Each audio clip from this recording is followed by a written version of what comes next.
The epic Casebook.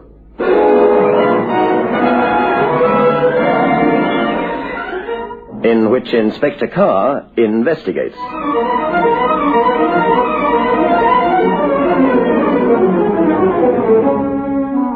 Good evening. Man proposes, but fate disposes. No, I'm not about to embark on some profound philosophical thesis. It was just that, as I was gazing through my casebook in order to find a story in which my line of investigation and the surrounding circumstances differed from those I've related recently, I came across a number of crimes that might have gone into the unsolved section of our files had it not been for some chance act that no one could have anticipated. It is this seemingly trivial and unpredictable intervention in the course of human activity which makes the perfect crime almost impossible. Had not a dear old lady dreamt that there was gold underneath the cement floor of the garage and paid for it to be dug up, the body of the previous tenant, Mrs. Mayhew, would never have been discovered, and her husband would have gone unpunished.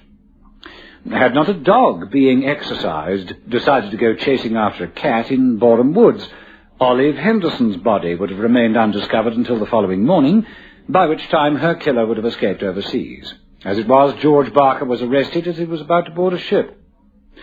Take the story I'm going to tell you tonight. Had a holidaymaker not inserted his sixpence in the telescope on the top of Marlow Cliffs, he would not have seen Stephen Mannering disappear from the dinghy from which he was fishing, would not have raised the alarm, and his body might never have been found. Let me tell you about it. I've called my story, The Waters of Death.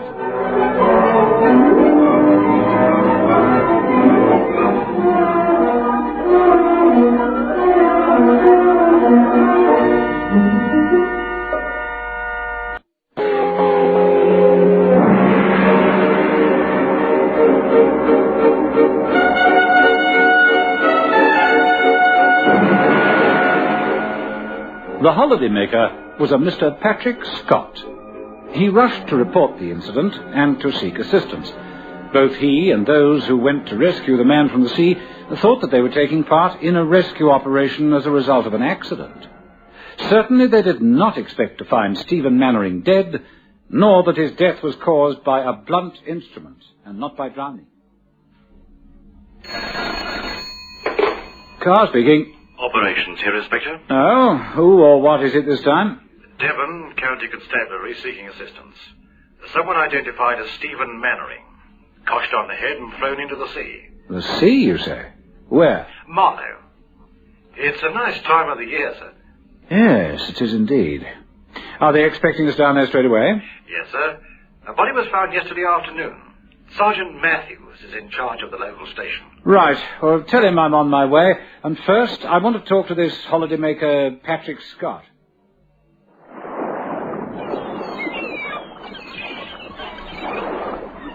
Well, now, this is the spot, Inspector. Ah, delightful spot it is, too. Oh, this is the telescope. Yes. It took me quite a shock, I can tell you. Yes, I'm sure it did, Mr. Scott. Now, you put your sixpence in this machine like... Yes, so. That's right, sir. Yes. And you got a magnificent view of the bay. Yes, indeed, it is a magnificent view.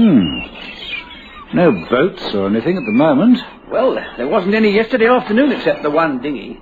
Well, you couldn't tell. You couldn't see anything clearly unless you looked through this telescope. Did you focus the telescope on the dinghy all the time? Oh, no, Inspector. No, I arrived at the Marlow Cove Hotel yesterday morning. Yeah. Just started my holiday. After tea, I thought I'd take a constitutional along the cliffs. I saw this telescope and I thought I'd have a deco at the bay. Well, it was most extraordinary. Yes, I know you've given one statement to Sergeant Matthews. Would you mind telling it to me again? Nothing to tell, really. I mean, at the time, there didn't seem anything particularly exciting about a dinghy with a man in it, fishing, you know. Just a minute. Did you say fishing? Oh, yes, I could see that clearly enough. It was a bit of a surprise when we fished him out of the water and found that somebody had bashed him on the head. I mean, there wasn't anybody near the spot. I know the sergeant looked at me as though I'd had a drink or two because it just didn't seem to make sense. Of course, I recognised him at once. Yes, he was staying at the same hotel. Had you spoken to him? No, not really. I saw them in the morning when I checked into the hotel. And then I heard them as I was unpacking my things. Heard them? Well, I suppose every couple has a row now and again.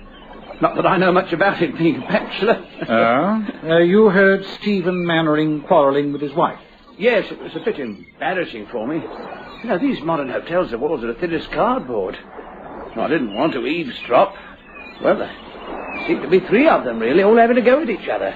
His brother... Just a minute, Mr. Scott. You said he and his wife and his brother. Oh, yes. I'm sure it was his brother. They all seemed to be having a go at each other. Could you hear what it was about? As I say, I wasn't paying much attention. Something to do with shares. I could hear something about accountants and divorce. Divorce, you say? Yes, I heard that distinctly.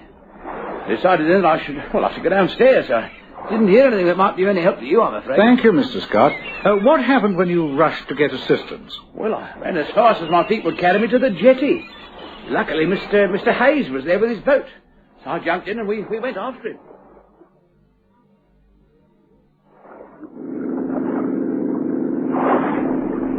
If you say he fell out of the dinghy, he might have been drowned by now. I can see the dinghy, but I can't see any sign of Mannering. Are you sure it was Mannering? No, I couldn't see his face or anything. It's that funny kind of duffel coat he was wearing at the hotel this morning. Well, keep your eyes peeled. Here, what's that? That's him. It is Mannering. Here, grab that coat. Ah, good. The water must have been quite buoyant to have kept him afloat, wouldn't it? No, Mr. Scott. He was dead before he went into the sea. Otherwise his lungs would have filled with water and he'd have drowned. Now, it's a lucky chance that you happened to watch the incident through this telescope. Well, thank you, Mr. Scott. Let's get back to the police car and I'll drop you at the hotel.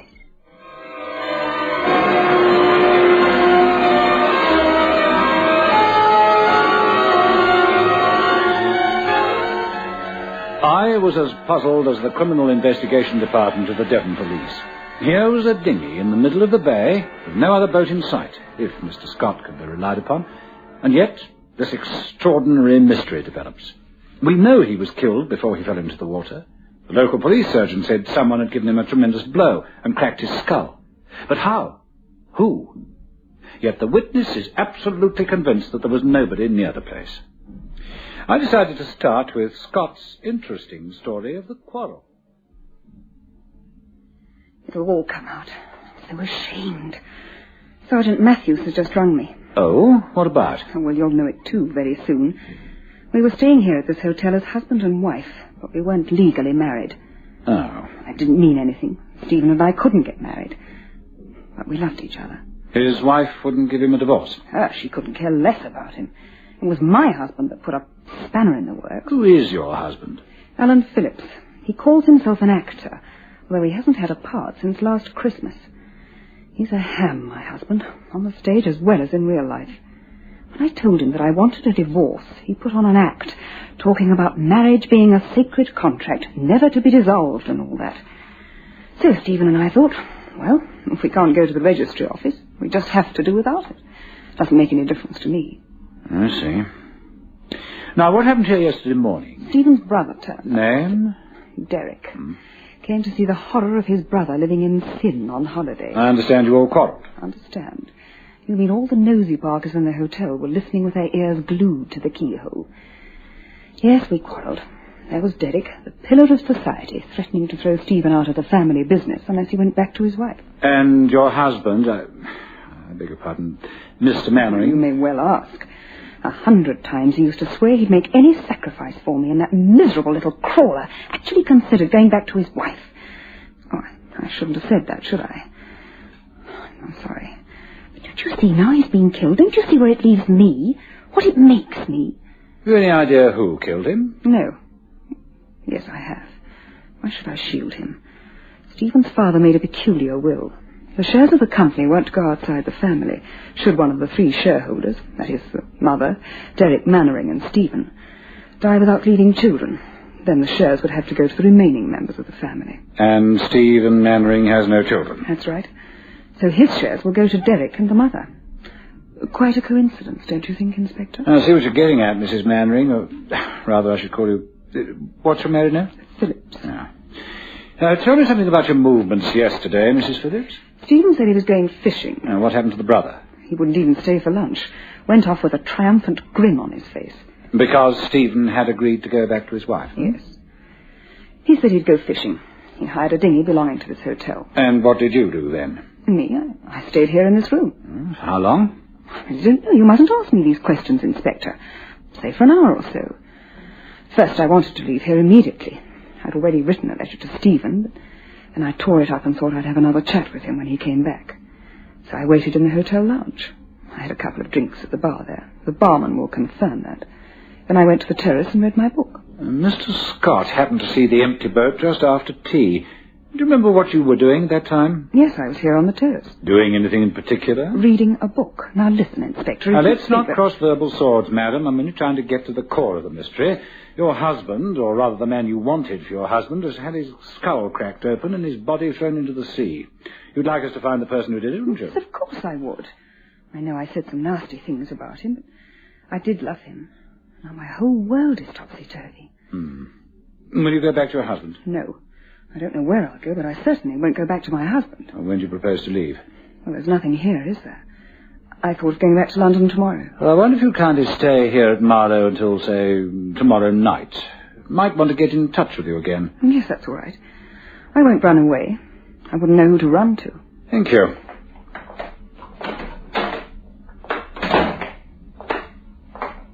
Oh, Mr. Scott. I've forgotten you were next door. Do you mind if I have another word with you? Yeah, by all means, like to come into my room? Well, if you don't mind. You like a drink? Keep my own private supply. No, thanks.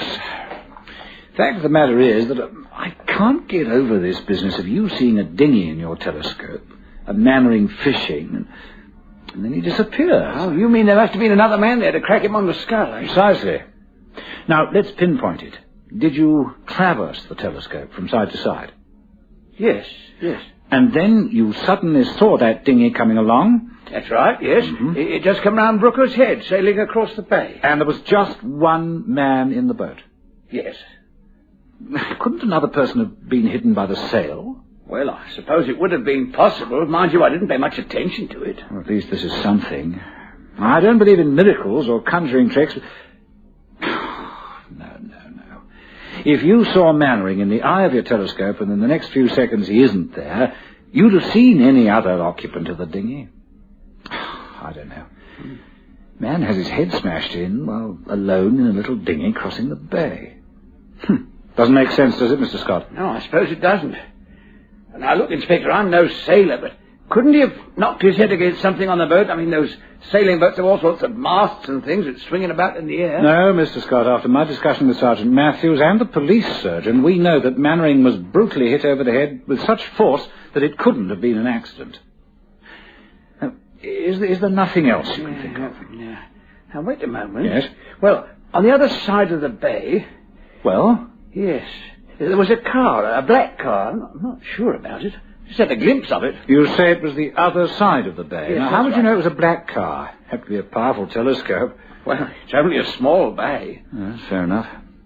Here, wait a moment. The other side of the bay. We were here 3 years ago. Isn't it all marshland over there? Doesn't a road lead from the village to that point? Yes. I haven't been over there yet. But according to the local guide, it's known as Dead Man's Point.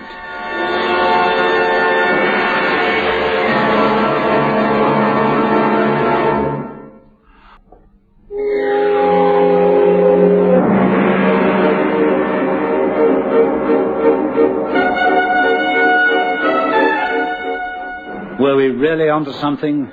Or was the dramatic name, Dead Man's Point, influencing my desperate search for a clue? Whatever my reasoning, I decided to concentrate on that aspect. Look, Sergeant Matthews, I know you haven't got a large force in a small place like this, but Dead Man's Point must have some significance. Why is it called that? Well, I believe at the time of the Armada, they found a dead Spanish sailor there. Well, what do you want us to do, sir? Well, Scott says he saw a black car. Rather a sticky place to drive a car. The road peters out, and all there is a marsh. All the more reason. Find out if anybody's been seen in a car like that. Check the petrol station in the village. In a small place like this, every stranger's conspicuous. See whether anybody was here who attracted the attention of the people in the village. Right, sir. Try the pub. Try the verger at the church. Lots of people visit the old church. Well, you know the usual routine. Yes, sir, I'll do that, sir.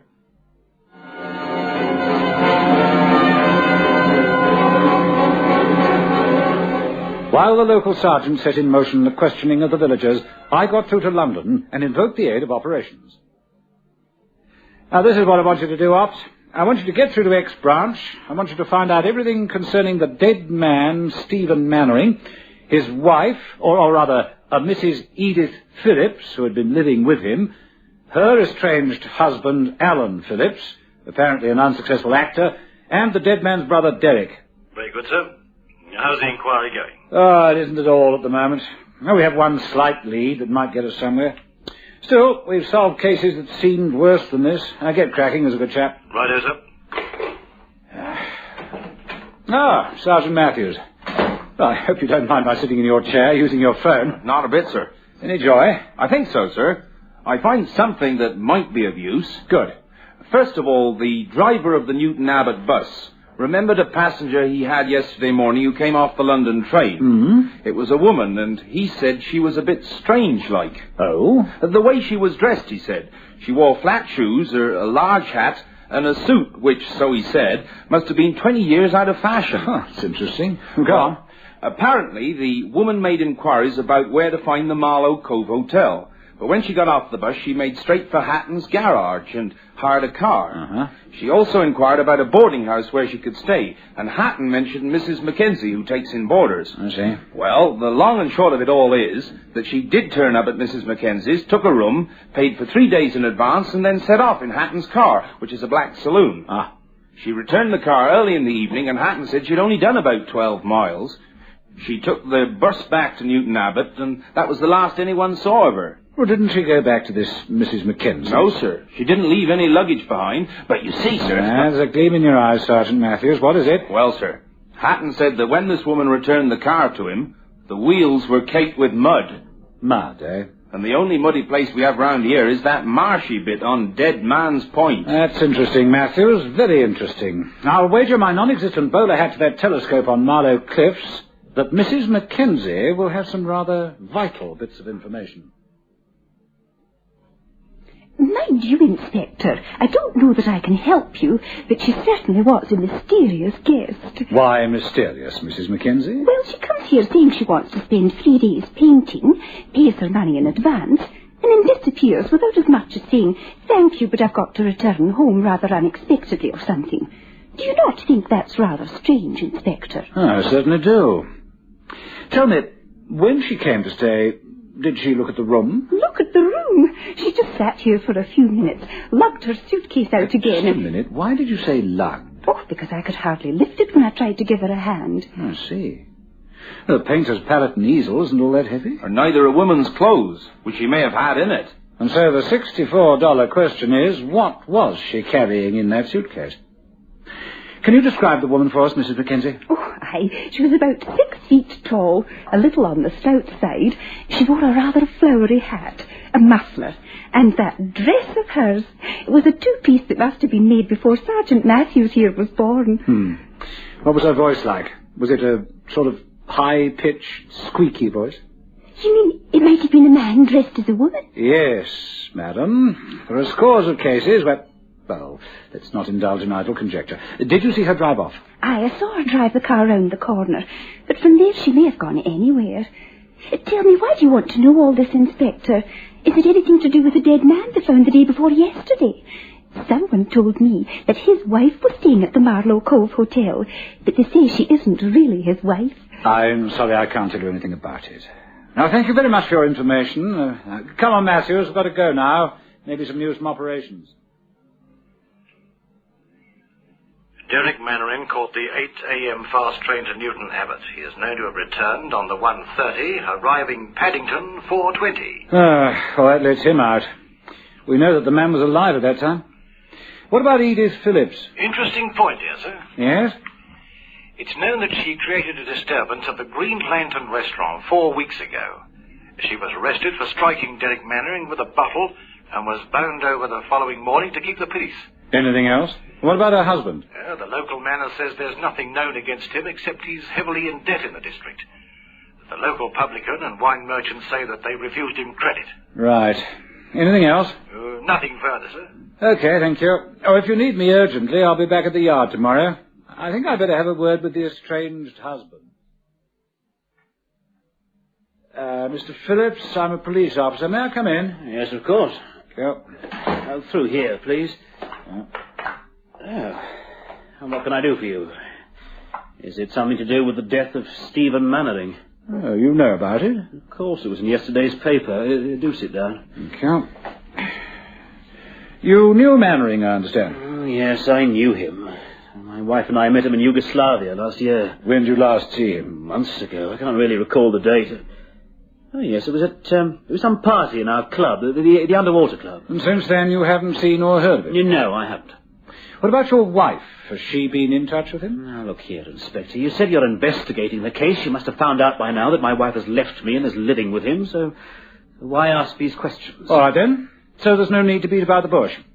What did you do when you heard that your wife was leaving you for Mannering? Gave it up as a bad job, Inspector. A wife who can do that to her husband after 15 years of marriage isn't worth bothering about, don't you agree? You didn't make any effort to get your wife back, then? Well, I wrote to her. I even rang her, but it was no good.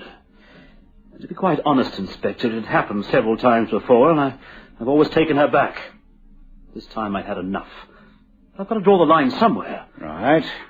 But I wouldn't be wrong in saying that the death of Stephen Mannering didn't upset you unduly. Of course you wouldn't be. Well, what did you expect me to do? Die of a broken heart because that so-and-so had kicked the bucket? I never did like the man. All right, Mr. Phillips. I'd just like to know from you what you were doing last Tuesday. Tuesday? Let's see, I didn't go out at all. I was here all the time. I stayed here from Monday night until Wednesday morning. You see, I've got a part in a new play. I was learning some of the lines. Oh, what's the play called? Summer's End. One of these kitchen sink dramas. But it's quite a good play, really. And what about food? What about a charwoman? Well, I had all the food I needed in the fridge. The charwoman comes in twice a week on Mondays and Thursday mornings. So there's nobody who can confirm that you were actually here in this flat on Tuesday? No, I'm afraid not. But one normally doesn't always have to prepare an alibi, does one, Inspector? No, of course not. This picture on the mantelpiece, that's you, isn't it? Yes, that was taken while I was in the Navy. Ah, you're a frogman, weren't you? That's right. Now look here, Mr. Phillips. On the day Stephen Mannering was killed, a strange woman appeared in the village. From the description, it may appear, I say it may, mind you, that she wasn't a woman at all, but a man dressed up as a woman. Now, for an actor, it'd be quite easy to do that, wouldn't it? Steady. Now, hear me out. We got a very good description from the owner of the boarding house where that woman took a room. And I must say that the description fits you perfectly, Mr. Phillips. I don't know what she's told you, but this is preposterous. How could that woman's description possibly fit me? It's a very good description, Mr. Phillips. I put it to you that you took the night train to Newton Abbot. Then you took the bus to Marlow, where Mannering and your wife were staying. Knowing Stephen Mannering was fond of sailing, you watched for an opportunity to kill him while he was actually in a boat. Rubbish. There isn't the slightest grain of truth in it. Isn't there? When you saw that Mannering had taken a dinghy out from the Marlow Cove Hotel, you took your diving equipment, which you'd brought from London. What did you have in the case, Mr. Phillips? Oxygen bottles? This is quite Don't interrupt me, Mr. Phillips. You then drove the car you'd hired from Hatton's garage to Dead Man's Point. When you saw Mannering sailing across the bay, you put on your diving outfit, swam underwater to his boat, knocked him over the head and pulled him into the water, correct? It's all lies. I wasn't near the place. I didn't even know Edith was there with him. I told you, I'd been here in the flat all the time. Mind if I search your flat? I haven't got a warrant, but I can easily get one. A sergeant could Why do you want to search my flat? Well, I'd expect to find an olive green muffler, a flowery hat with a broad brim and a bow, and a woman's two-piece costume. All right, you win. I loved Edith. She was more than my whole life. No matter what she'd done to me, all I wanted was to get her back. I thought that once Mannering was dead, she might... Don't you understand, Inspector? The thought that she was living with this man drove me mad. It's like the last line of a play. All right, Inspector, you've solved your case. Have you got your handcuffs ready? I don't think that would be necessary, Mr. Phillips. Just pack a few things, come with us to the station, where I propose to charge you with the willful murder of Stephen Manning. You were very sure of me, weren't you? I suppose you knew I'd killed him all along. Good heavens, no. You were suspect, obviously, but you gave yourself away. You made a silly mistake. Well, listeners, what was Alan Phillips' foolish mistake? Did you spot it? Not sure?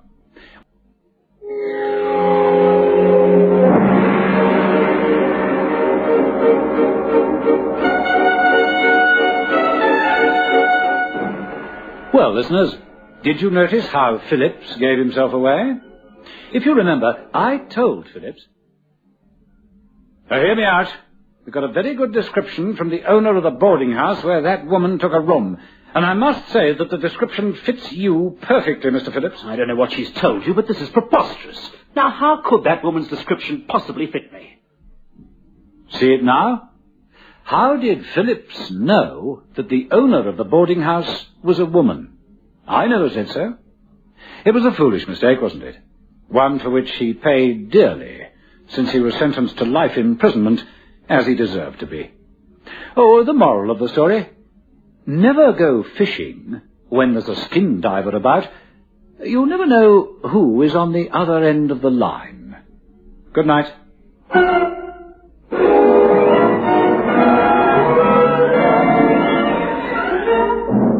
The epic Casebook was produced by Michael Silver with Hugh Rouse as Inspector Carr. Listen again next Thursday night at 9:30 to another exciting story from our epic Casebook.